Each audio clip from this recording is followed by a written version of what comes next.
Happy Monday, guys. Look at that sky in the background. Isn't that worth getting up for? Honestly, if you've never been down to the beach first thing in the morning to see the sunrise, then I fully recommend it.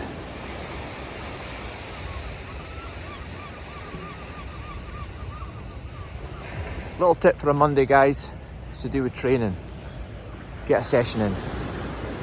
I always find that if you get your first session of the week done on a Monday, you are more likely to have a productive, positive week. If you leave it till the Tuesday, you might leave it till the Wednesday, and so forth. You'll run out of days to get all your planned sessions in. So I always try my best to get my first session of the program done on a Monday, and it just means I've got the first session done out the way and I'm not chasing my tail by the end of the week. Guys, get training today, or do whatever is training for you today. Let's start this week really, really well.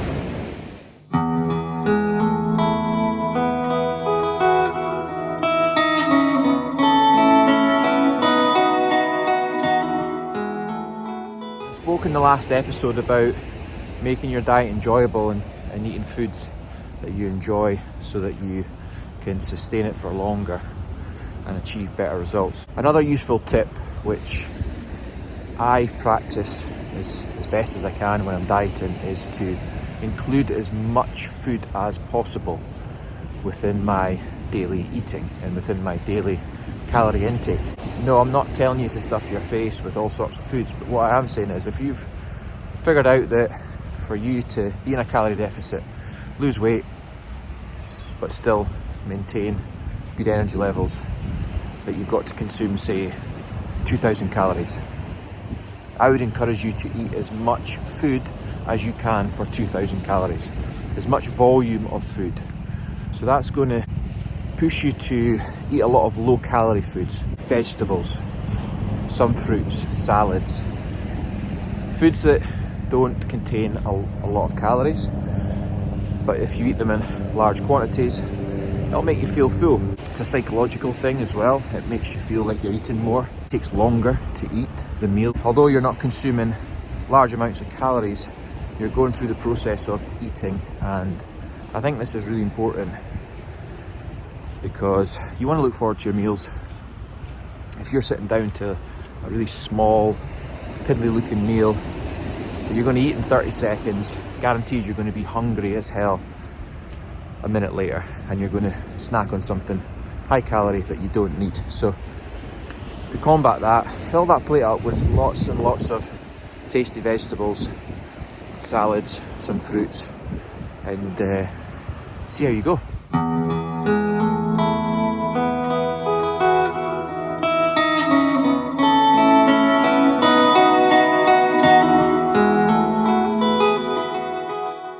So in my program today, I'm going to be doing 3 sets of 6 at 130 kilograms on the back squat, which is quite a challenging weight. I'm going to show you a set at 90 kilograms for 5 reps, which is just one of my warm-up sets. It's just as important to go through the same process during your warm-up sets as it is when you are doing your working sets.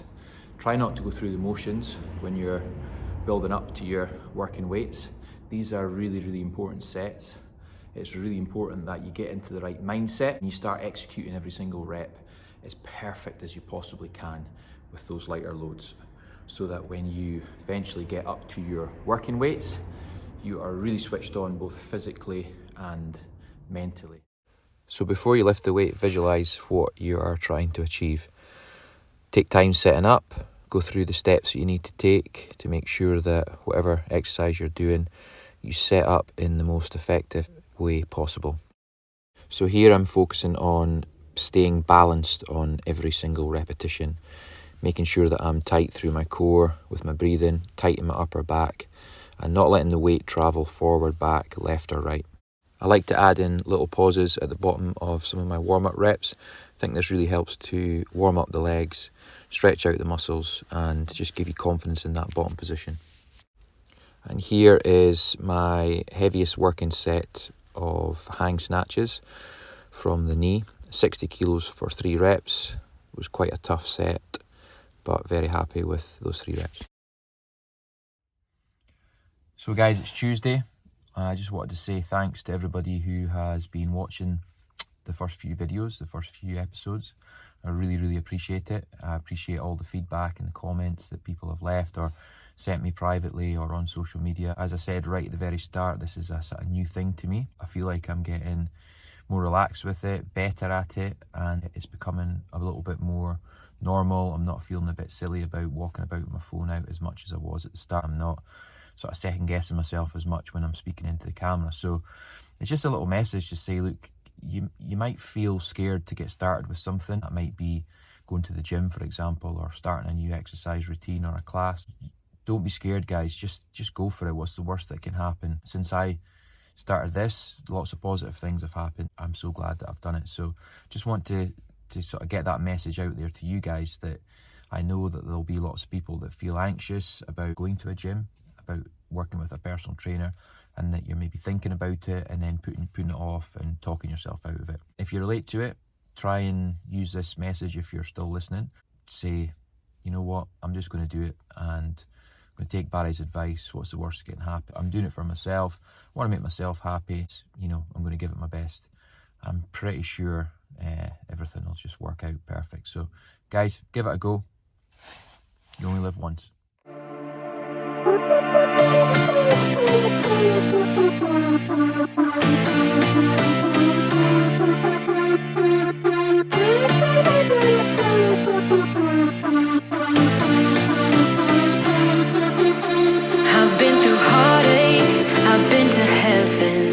I've done my best and my worst, learned my lessons.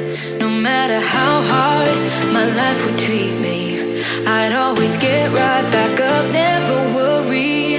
Cause I got a million reasons to keep holding on. Yeah, I got all that it takes to win and overcome. What I got is just a feeling, but it's oh so strong. It goes on and on and on. There's something going on inside of me.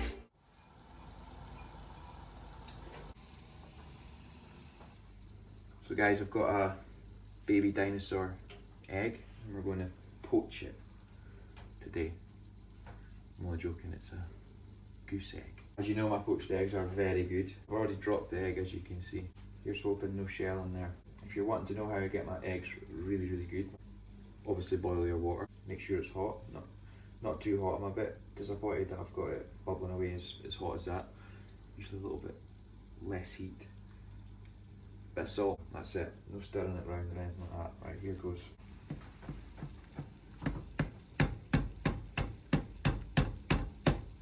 I need a sledgehammer to get into it.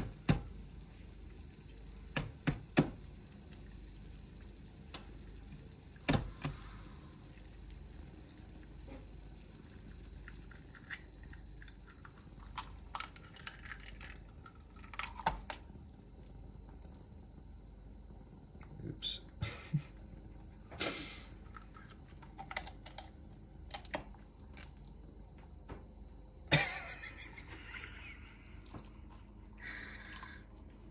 Oh, that didn't go really well, did it? This is really happening. Yeah. Right, we'll let you know how that turns out.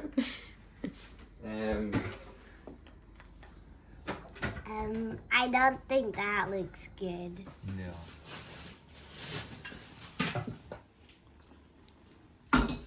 Luckily we've got a second egg and we're going to scramble it rather than poach it, I think, because that was a bit of a disaster. So, all going well, and I can crack this egg open. We should have scrambled eggs.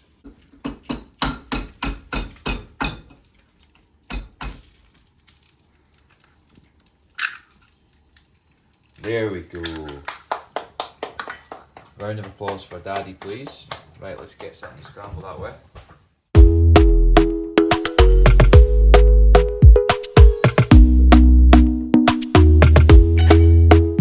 Talk to me nice, talk to me honestly. Look in my eyes, don't let it fall on me. Say you're a good guy, make me believe it. Don't wanna hear it,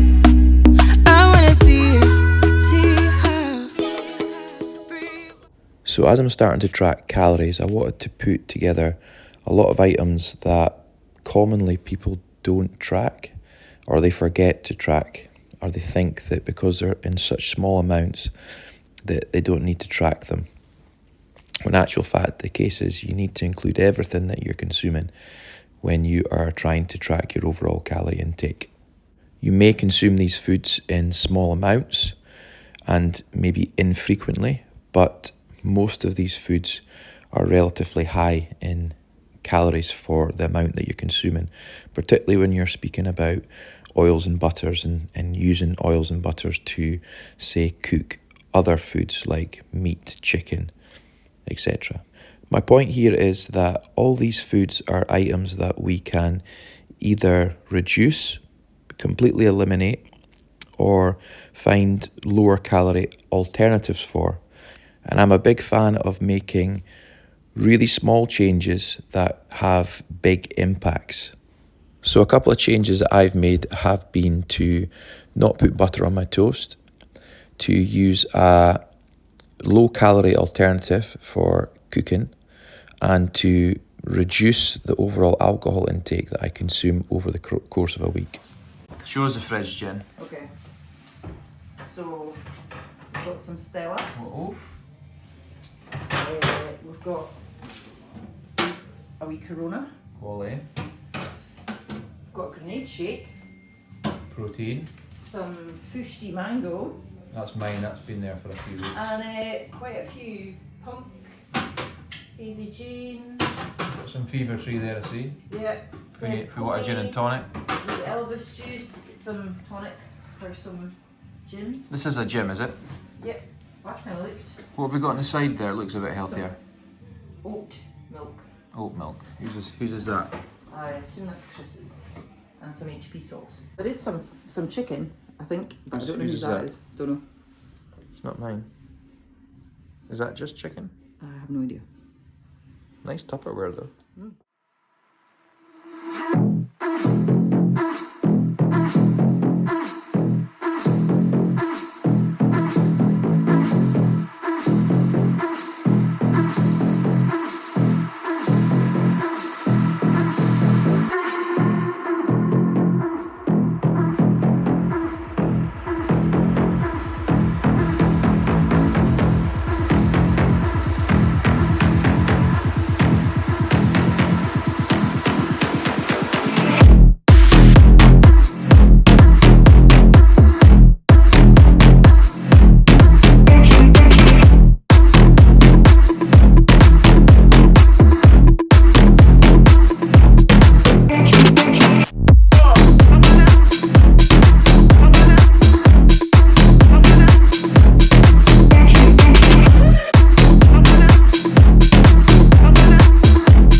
So I've used a couple of online calorie calculators to try and estimate roughly how many calories per day I should be consuming if I want to achieve weight loss. I'll link these calculators below. I think they can be a really helpful guide to give you a starting point, but you should always look to track your own intake yourself first, just in case you are consuming more or less than what these figures are suggesting. So as you can see, for weight loss, I should be aiming for around 2,100 to 2,500 calories per day, according to the online calculator recommendations.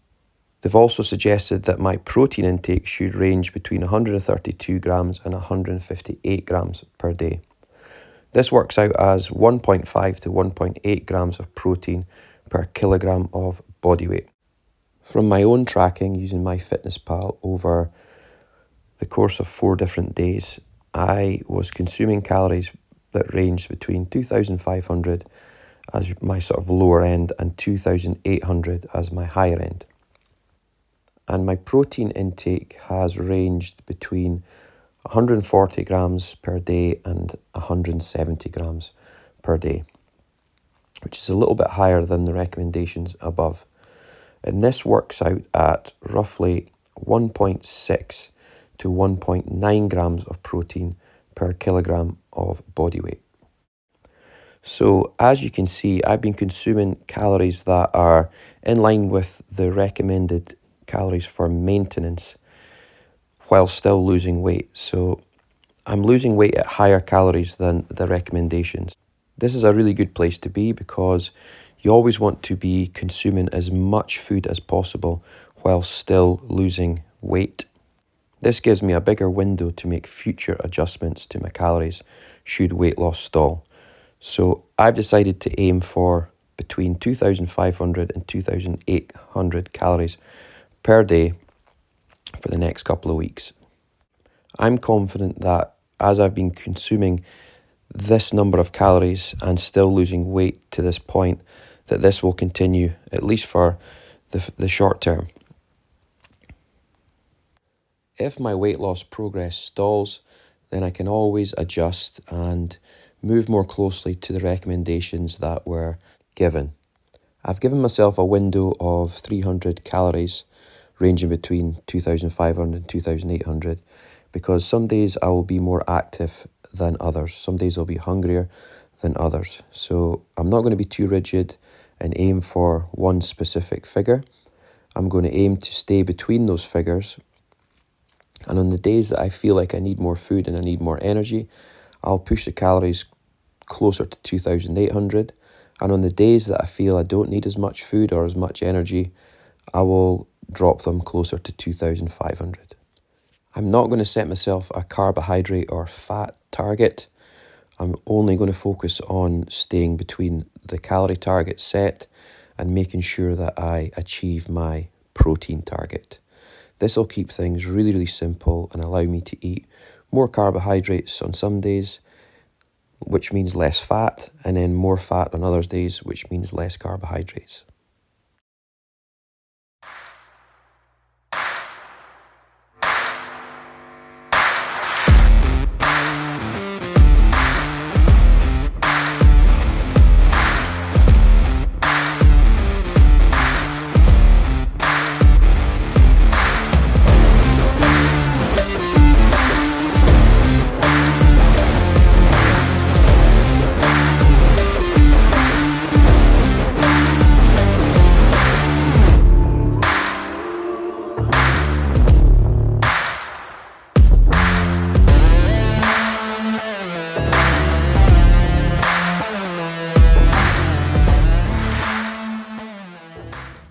So guys, Saturday morning is complete.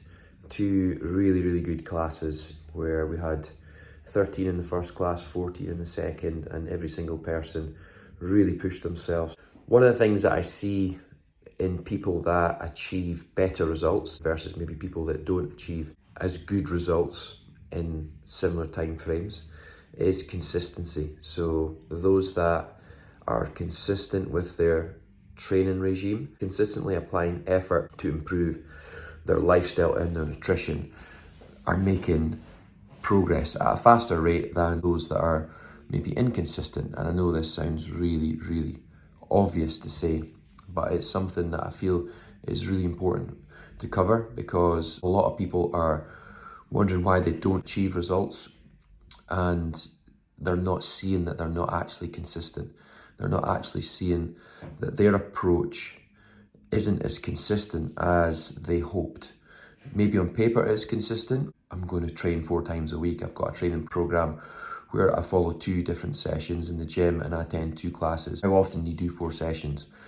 Some people do 4 sessions week 1, 2 sessions week 2, 4 sessions week 3, 1 session week 4, 2 sessions week 5, 4 sessions week 6, and so forth. So every session missed, it might not be a lot at the time, but over time, over the course of 12 weeks, 16 weeks, 6 months, a year, it's a lot of sessions missed. Those that are consistent with their training, always turning up, always getting to their classes each week, are more likely to progress. If you can bring that consistency into your training regime, you will see a big difference. Take that same principle and apply it to nutrition and you're on to a winner. There's no point in me being consistent Monday to Friday and then thinking, yeah, I've done really well, let's blow it at the weekend, because that'll slow me right down and it'll soon catch up with me. If I want to achieve the result that I've set myself, week 16, it is really important that I try to maintain consistency throughout the whole period of the 16 weeks. So guys, message with this little clip today is be consistent. Don't expect results if you are not putting in the time and the effort and building your own consistency. We've all got different things that pull us away from training or organising our food, like our family life, our children, our work, other commitments. Do what is most suitable for you, okay? Try not follow something that is suitable for somebody else, because you'll end up failing. Follow something that is suitable for you, get consistent at it, and build on it.